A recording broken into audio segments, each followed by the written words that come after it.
on perfect wisdom, with the divisions of the Abhishamayalamkara.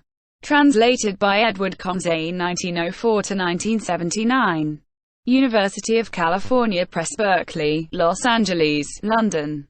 Chapter 71. The nature of dharmas is signless, and cannot be apprehended. Subhuti. If all dharmas have a non-existent own being, as a result of which reasoning does the bodhisattva for the sake of being set out to fully know the utmost right and perfect enlightenment. The Lord. To the extent that all dharmas are non-existent in their own being, to that extent the bodhisattva sets out for the supreme enlightenment. And why? Something base is a basis, and there can be no attainment, reunion, or full enlightenment for someone who has the notion of a basis. Subhuti. Is there, then, an attainment of the baseless, a reunion with it, or a full enlightenment with regard to it? The Lord. Just the baseless is attainment, just the baseless is reunion, just the baseless is full enlightenment, on account of the fact that the realm of dharma should not be upset. One would wish to upset the realm of dharma if one were to wish for the attainment of the baseless, for reunion with it, or for full enlightenment with regard to it. Subhuti. If there is no attainment of the baseless, no reunion with it, and no full enlightenment with regard to it. But if just the baseless is attainment, just the baseless is reunion, just the baseless is the supreme enlightenment, how then again can there be of a bodhisattva the first two? The 10th stage, how the patient acceptance of dharmas which fail to be produced. How can there be those karma-resultant superknowledges and that karma-resultant giving, to wisdom, which enable him to mature beings, to purify his Buddha field and to serve upon the Buddhas and Lords with food, to other benefits useful to humans, and which will not be snatched away from him before his karma result becomes exhausted at their time when, on having entered final nirvana, he leaves his relics and disciples. The Lord. Just in so far as there is the baseless, just so far there are the 10 stages.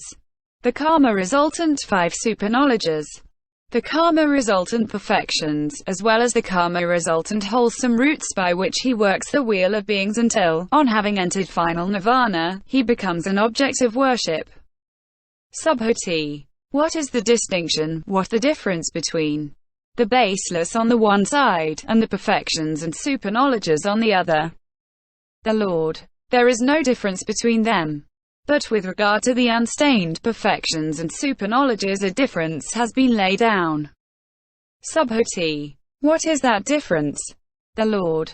Here the bodhisattva, who courses in perfect wisdom, gives gifts without having apprehended the gift, or the renunciation, or the donor or the recipient. He guards morality without having apprehended morality, too. He purifies the Buddha field without having apprehended the Buddha field, and he fully knows enlightenment without having apprehended their Buddha dharmas. It is thus that the bodhisattva courses in a perfection of wisdom which does not act as a basis. It is thus that the bodhisattva courses in perfect wisdom, and that coursing in it, he becomes unassailable by Mara, the evil one, or by the divinities of Mara's host. VII. The single instantaneous reunion. The reunion by one single thought in general. Subhuti. How does the bodhisattva, the great being, coursing in the perfection of wisdom, acquire with one single thought the 6 perfections too? The 80 accessory marks of a Superman. The single instantaneous reunion with regard to all dharmas without outflows and without karma result, this not having yet matured. The Lord. Here whatever gift a bodhisattva may give that is not taken hold of apart from perfect. And so for all other spiritual practices. Subhuti. How does a bodhisattva who has been taken hold of by perfect wisdom acquire with one single production of thought the 6 perfections too? The 80 accessory marks of a Superman. The Lord. Here when the bodhisattva, who courses in perfect wisdom, gives gifts, then, taken hold of by perfect wisdom, he is not one who perceives duality in that. And so for the other spiritual practices. Subhuti. How can a bodhisattva, who courses in perfect wisdom, accomplish these spiritual practices without becoming one who perceives duality therein? The Lord. Here a bodhisattva, coursing in perfect wisdom, fulfills the perfection of giving. He gives gifts after having included in that perfection of giving all the 6 perfections. And likewise he fulfills all the dharmas which constitute the wings to enlightenment, too. He develops the path after having included in it all the 6 perfections. And why should that be so?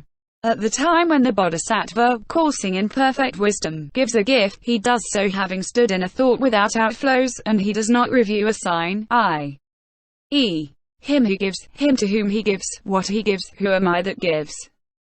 He gives his gifts with a thought free from signs, without outflows, free from craving and ignorance.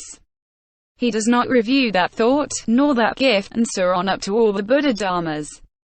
Moreover, with a thought free from signs he practices the other 5 perfections, as well as the remaining spiritual practices, and in each case he fails to review them and their constituents. Subhuti. How does the bodhisattva fulfill these spiritual practices when all dharmas are without signs and unaffected? The Lord. Here the bodhisattva gives to all who ask for them gifts with a thought free from signs, food to those who desire food, drink to those who desire drink, and if someone who has come along should say to him, "What is the use of your giving a gift which is no help at all?" then that bodhisattva, who courses in perfect wisdom, thinks to himself, "Although those beings do abuse me and say, 'What is the use of your giving such a trifling gift?' Nevertheless I should give gifts, and I should not give them." Having made that gift common to all beings, he dedicates it to the supreme enlightenment. But he dedicates it in such a way that, when dedicating, he does not review a sign, i.e., "This is the gift, to him I give, by that I give," or "Who is it that gives?"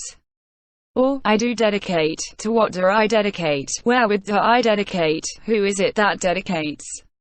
He does not review the entity which he would give away, or which, having given it away, he dedicate to the supreme enlightenment. And why? Because all such entities are empty through 13 kinds of emptiness.